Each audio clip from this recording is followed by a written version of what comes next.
Hello mga ka-Millings TV fan, this is Milling, you're tuned into Millings TV. Kamusta po sila?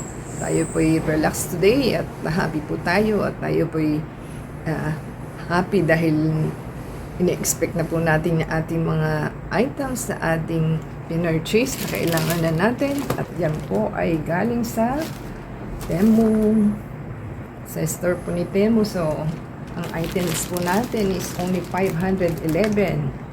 At ito po'y magandang item dahil may pang panahit na po tayo, sewing kit na mini sewing kit po ito. So yan po ang ating share sa inyo sa murang halaga para lang tayo maglalaro sa ating pong buksan. So ang ating items po nakalagay dito is electric sewing machine. So ating pong buksan. So yan po ang ating items at ating pong isanitize at talagang malikabok po talaga at masyadong kapit sa kamay ang ating mga alikabok. So kapana po natin ang ating item at siya po ay nakabox at hindi siya by sea pinadala kundi by air. So buti pa ito may box pero yung ating sandals na nabili by sea, wala pang sandals, di ba? So, ayan. Ayan po ang ating item. Silip na natin. Ating itabi po muna ito.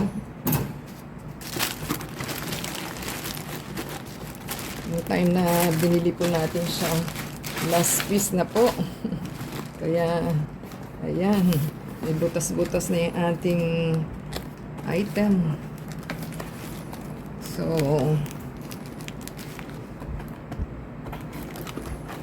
baka binato-bato na rin po ito sa ating pong silipin. So yan po yung ating item. Meron siyang pang USB. So electric pa rin po pala ang gagana. Hindi natin makuha.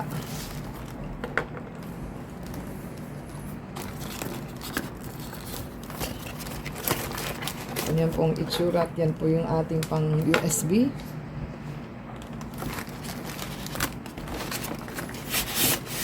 Sana is okay siya. So may manual po siya. Hindi rin po natin alam kung ano. So yan po ang itsura ng ating item. Para lang tayong maglalaro. So, ito siguro yung pangpedal. Pangpedal ng paa ninyo. Paano nyo paaandarin. At meron naman po siyang pang wheel sa thread. At saka yung pang karayom. So, may isang karayom siya.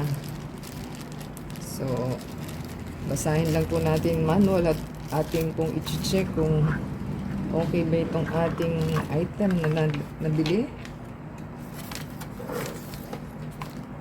Yan.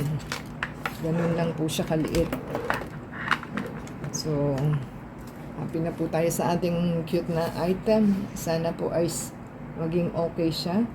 Atin pong mukhang na-try naman po nila at nandyan pa yung thread sa loob.